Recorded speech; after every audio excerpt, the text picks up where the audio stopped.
Seperti yang kalian ketahui ya, kalau akhir-akhir ini nama institut kepolisian selalu jadi sorotan.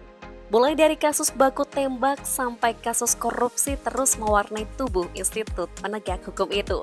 Nah, ternyata jauh sebelum kasus Ferdy Sambo, ada kasus korupsi yang dilakukan salah satu petinggi polisi, yakni kasus Irjen Joko Susilo pada tahun 2011 silam.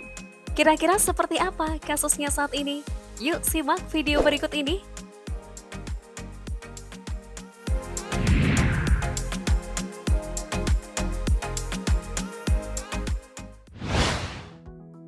Joko Susilo merupakan pria lulusan Akademi Kepolisian tahun 1984, mendapatkan bintang pertamanya. Sebuah bintang diperoleh saat menjadi Kepala Biro Perhubungan. Joko sebaliknya mendapatkan 2 bintang meski menjabat sebagai Kapolsek. Prestasi ini diraih Joko di hadapan teman sekelasnya Putut Bayuseno yang pernah menjadi ajudan Presiden SBY dan kini Kapolri di Jawa Barat. Saat ini menjadi orang nomor 1 di Polres Jakarta Utara. Namanya semakin bersinar karena mampu membangun kepimpinan Mapolres tanpa melibatkan APBN atau Mabes Polri. Pembangunan semata-mata dengan bantuan pengusaha. Namanya semakin tersiar saat menduduki jabatan di Polda Metro Jaya di Telantas. Saat itu ia merintis Traffic Management Center dengan layanan CCTV dan SMS. Dia merevitalisasi patroli dengan mendatangkan puluhan motor Yamaha dan Harley Davidson untuk Deputi Patwal dan Brigade Motor.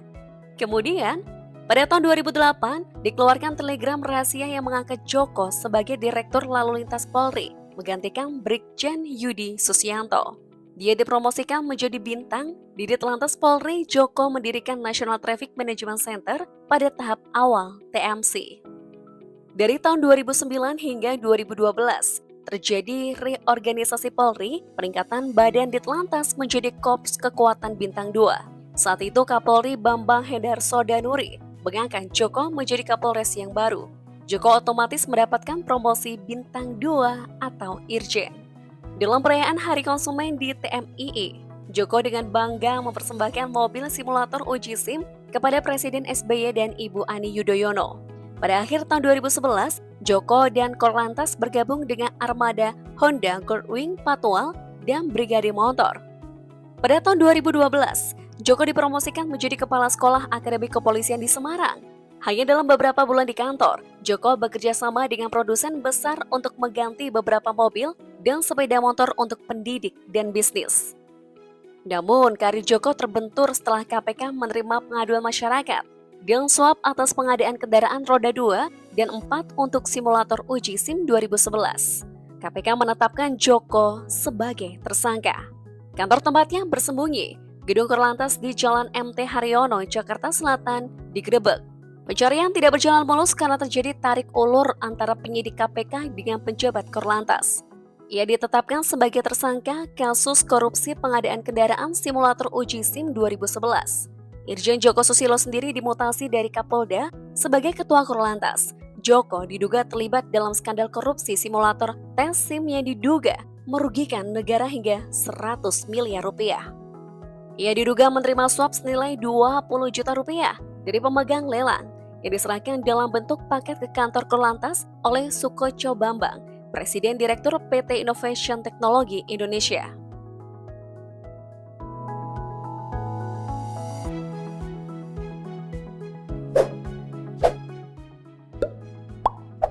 Perjalanan narapidana kasus korupsi proyek simulator SIM Irjen Joko Susilo memasuki babak baru.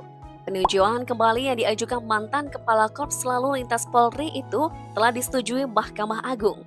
Meski demikian, uji materi yang diajukan Panglima Korps saat itu menjatuhkan hukuman 18 tahun kepada Joko dalam putusannya. Namun, Komisi Pemberantasan Korupsi telah diminta untuk mengembalikan aset yang diterima Joko sebelum melakukan korupsi dalam kasus simulator SIM. Baik dalam kasus korupsi maupun pencucian uang, penyitaan barang bukti sebelum perbuatan yang dilakukan Joko dinyatakan tidak sah. Harus dikembalikan ke tempat yang telah ditentukan. Selain itu, jaksa meminta Pengadilan Tindak Pidana Korupsi memberikan hukuman tambahan bagi Joko, yaitu mencabut hak pilihnya dan dipilih dalam menduduki jabatan publik.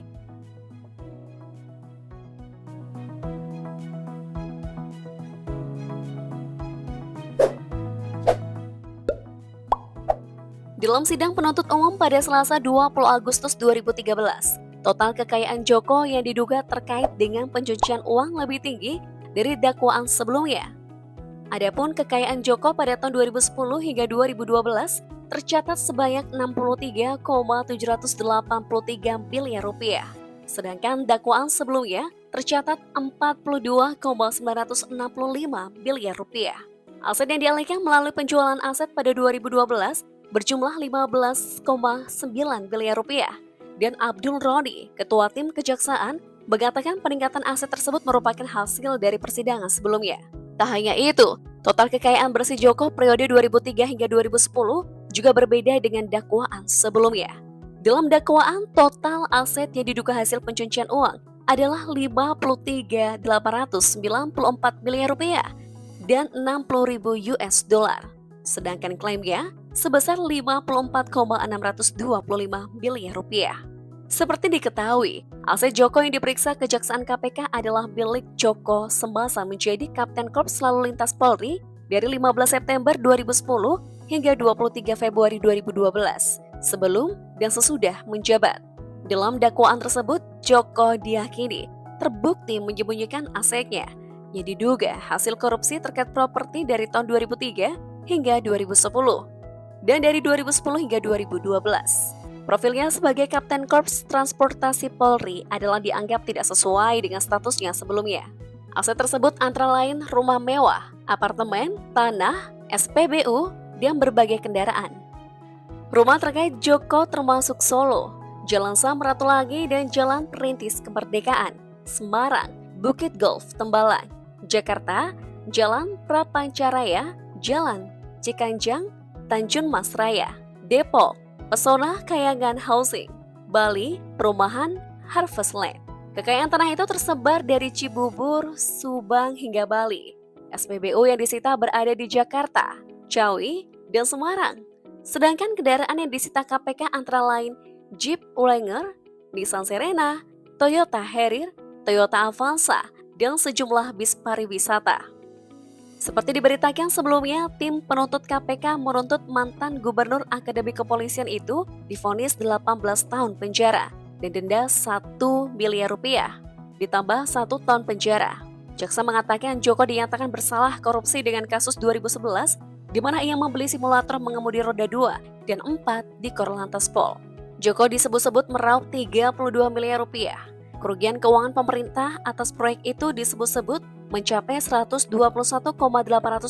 miliar rupiah.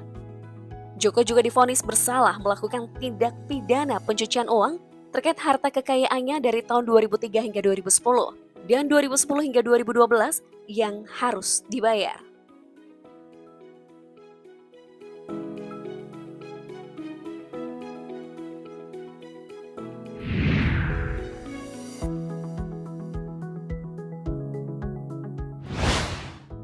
Wah, gimana nih menurut kalian? Sanggupkah Institut Penegak Hukum di negeri kita memperbaiki wajahnya yang semakin hari semakin muram? Oke, jangan lupa like, komen, dan share video ini ya. See you!